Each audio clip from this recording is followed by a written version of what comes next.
Hello friends, today we are going to discuss about the one of more important leader of the India's independence, who is Gopal Krishna Gokhale. So friends, uh, as we know that in the last lecture we already discussed about the many of the other revolutionary and the moderate thinkers, those who actually participated in the India's independence movement. Now, in the same row, Gokhale is also one of the most important leader of the India's independence. So, before the advent of the Gandhi's uh, entry in the Indian politics, two main stream of the thoughts were often uh, referred to as the moderate and the extremist discourse, and they all they were dominated by the Indian National Congress. So Gokhale, in particular, also played an important role in shaping the moderate ideology and was known for his emphasis on education and the political reform. He advocated for increased representation of the Indians in the legislative councils and stressed the importance of moral and intellectual development for the progress of the nation. So moderate leaders created an space, or we can say that laid the foundation for the later nationalist movement and also contributed to the development of a liberal political discourse in India. However, their methods were criticized by more radical voices, those who actually belongs to the Congress, and leading to the emergence of extremists who sought more immediate and assertive measures to challenge the British rule. We must know that the different phases of the uh, life of Gopal Krishna Gokhale, and he was born on May 9, 1866 in Kotluk, which is there in the Ratnagiri district, into a middle class Chitpavan Brahman family. His father, known as Krishna Rao, who was working as a police sub inspector and died when Gopal Rao was 13, leaving behind two sons and four daughters. He received his primary education in Kagal, which is in Kolhapur district, uh, and further he pursued his higher education at Rajaram College, that is also in Kolhapur. Then he entered in Deccan College, Pune, and finally he admitted in Elphinstone College, Bombay, which is one of the most famous colleges among the famous colleges of Maharashtra these days. And he graduated in 1884.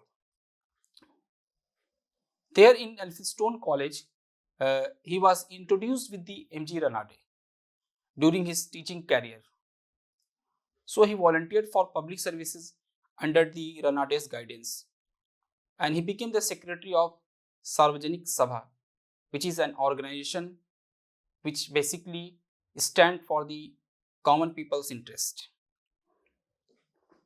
And he also acted as an editor for Sabha's influential quarterly and contributed to the Sudharak, which is a journal started by Gopal Ganesh Agarkar.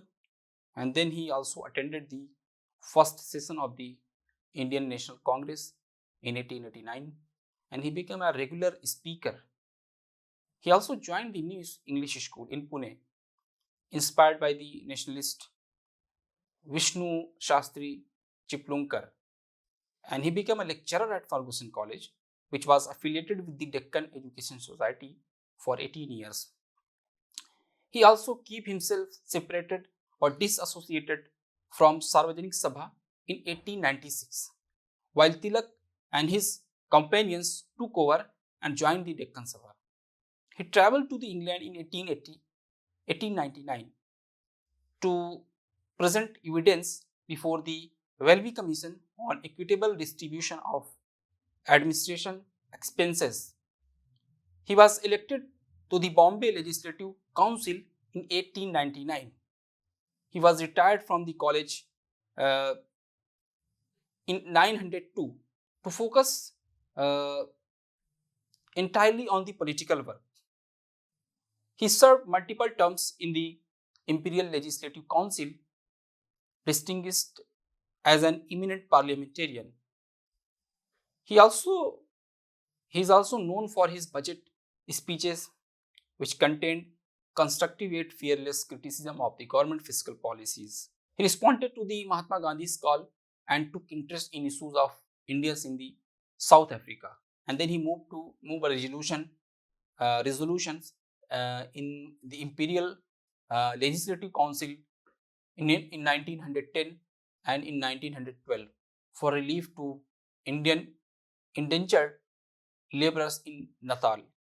He also played a significant role in addressing Indian community issues in South Africa during his visit in 1912.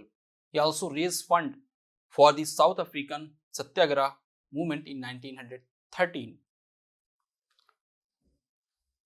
Friends, we must have to understand that what were the political ideas of the Gokhale, because his social, economic, and the political ideas are very important.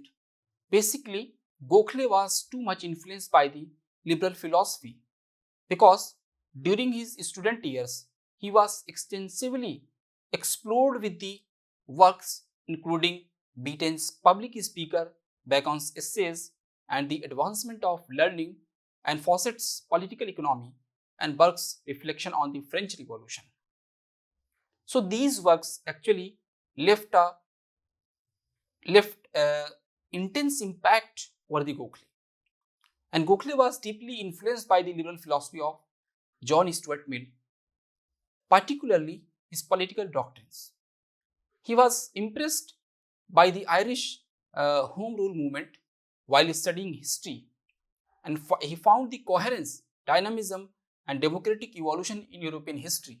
Among the Indians, he was too much influenced by the Indira Nade, and he also influenced Gokhale to a great extent. Gokhale always took pride in being a follower of Ranade. He was particularly impressed by the social and economic ideas of the Ranade. Now we are going to understand the liberal ideas of the Gokhale, because as we already discussed that he was too much influenced by the liberal philosophy that was originated in the West. So Gokhale's concept of individual liberty emphasized the importance of social self-restraint and self-organization, along with the certain guaranteed rights to freedom, including the free expression and freedom of the press. He opposed the official secrets bill in 1904 as it aimed to grant the government greater control over the press. Because we know that this act was basically to control the press. So finally, he defended the core principle of liberal doctrine, such as the right to private property and freedom of contract. He also favored the right to private property and the freedom of contract. As Gokhale commented on the Land Revenue Code Amendment Bill, so he said that the ordinary citizen is as tenaciously attached to his proprietary rights over his holdings that there is nothing he will not do if it is in his power to ward off what he regard as a direct or the indirect attack on these rights. So he considered that such acts were a kind of or we can say that such acts were creating a hurdle in the development of the individual's liberty and the freedom, and finally also creating a kind of hurdle in practicing the people's right of property. So he stand against such kind of acts. So Gokhale advocated for the establishment of representative institution in India to safeguard the individual's liberty and essential civil rights. He also proposed property qualifications for enfranchisement rather than universal franchise. He supported the representation of interest alongside people in the legislature. In the legislature, he advocated for the special representation for religious minorities and separate representation for Muslims due to communal differences. So here we can see that Gokhale supported the minority rights along with uh, some qualifications for the property. He actually endorsed a kind of property qualification for enfranchisement rather than universal franchise.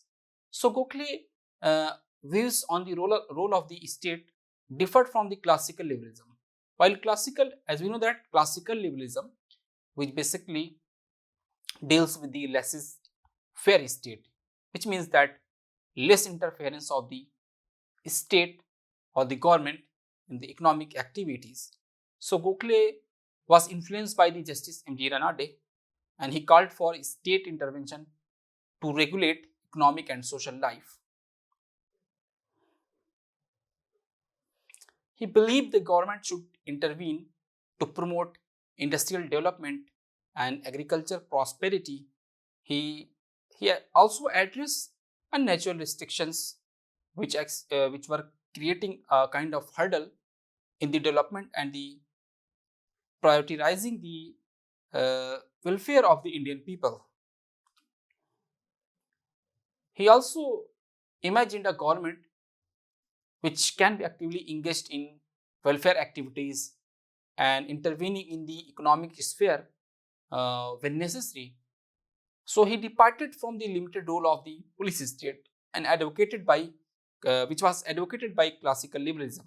So Gokhale's liberalism was inspired by the Mill's liberalism, and which differed significantly by not only advocating extreme individualism and by supporting necessary state intervention in economic and social affairs for the welfare of the people. So Gokhale pleaded for separate representation of the Muslim.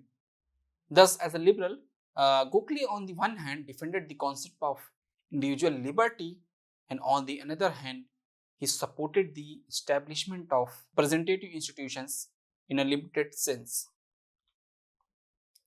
There were some political goals that determined by the Gokhale, such as Gokhale's understanding of the British rule in India led him to advocate for self-government within the British Empire rather than complete independence. He believed self-government was essential for India's progress and advocated for for Indians to qualify themselves for representative institution within the empire.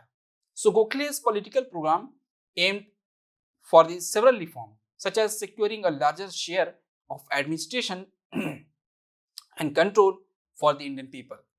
He also aimed to improve administrative methods, including separating judiciary from executive functions and police reform. He also aimed to readjust financial arrangements to reduce taxpayer burdens and efficiently utilize resources. He also adopted measures to improve the conditions of the masses, such as extending primary education and addressing peasants' indebtedness. Gokhale's method to realize political goals were primarily constitutional, also emphasized prayers, petitions, and as a last resort, passive resistance. He viewed passive resistance as legitimate, but only as a measure of defense, not attack, and only when all other methods of redress had failed. So Gokhale opposed the Tilak's political methods and relied more on constitutional means and enlightening British public opinion than mass agitation. So moderation was the hallmark of Gokhale's politics, because we know that Gokhale was a kind of moderate rather than an extremist. He reflected his liberal faith and commitment to constitutional method rather than as a revolutionary path. So Gokhale's economic and social ideas, uh, very important. Basically, Now we are going to discuss about the economic ideas of the Gokhale. Then we will come to the social ideas. So Gokhale was not an economist. Never he gained a degree of economics, but or not a professional economist. But Gokhale owes much to the Justice M. G. Ranade and Professor List, a German economist. Both Ranade and List differed from the classical economists, and such as Adam Smith and Ricardo. So Ranade argued that political economy, being a hypothetical science, its propositions are not based upon axiomatic truths like those of Euclid and do not absolutely and universally hold good like the latter, true in all times. So Ranade opposed free trade in India and advocated for a policy of protectionism, instead similar to Germany's approach to industrialization. And finally, uh, these were the ideas of the Justice Ranade, which basically influenced the Gokhale in terms of his economic ideas.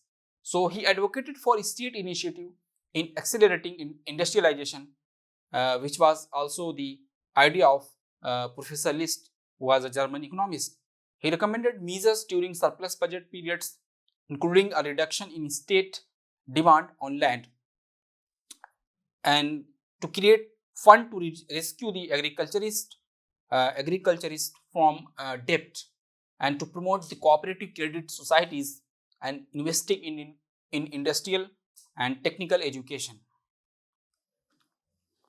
He believed that the government should guarantee or subsidize private efforts until they could sustain themselves and provide low interest loans to private capitalists. He also uh, identify, identified the poverty as a significant issue in India that could only be addressed through the industrialization.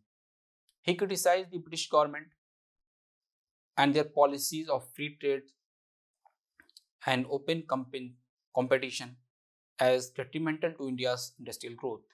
He advocated for state intervention in the country's economic life to foster industrialization and address poverty.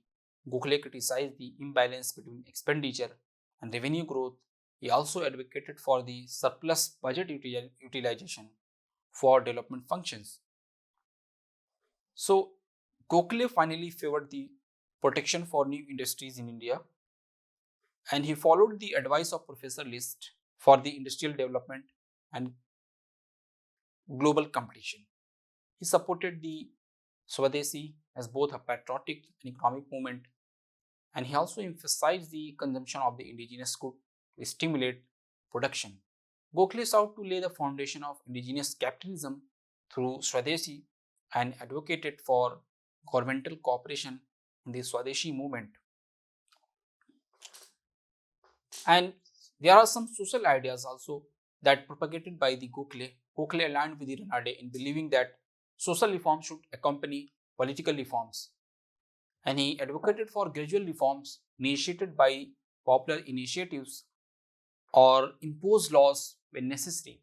He supported measures uh, such as free and compulsory elementary education, prohibition of liquor, and public health initiative to improve uh, to promote individual development. So Gokhale's social reform agenda reflected his liberal faith, emphasizing the importance of individual dignity, education, and the enlightenment. The purpose of social ideas or the social reform was also to remove hindrances to individual personality development, such as caste barriers, racialism, communal disharmony, ignorance, religious fanaticism, and the subjugation of the women also. Through his social reform, he efforts to remove such kind of issues from the Indian society. Now, friends, we are going to conclude the effort of the Gopal Krishna Gokhale by evaluating his different phases of the life, such as uh, being a social reformer. Gokhale advocated for legislative measures to bring about humanitarian and liberal social change. His approach to social reform was secular and he focused on the spiritualization of the politics. devoid of religious bias, foreshadowing God. And he also uh, took effort to foreshadow the Gandhi's principles. Gokhale laid the groundwork for the constitutionalism in Indian politics, and he promoted the capitalist development in economics and worked towards enhancing the individual dignity across various societal dimensions. He also, uh, and that also makes him a modernizer of Indian society in all aspects. He emphasized the importance of law and order for India's political progress, and aimed for colonial self-government through the constitutional agitation. Unlike classical liberal thinkers, Gokhale believed in a proactive role for the state in societal development and modernization, which actually were diverging from the laissez-faire policies. Thank you, friends.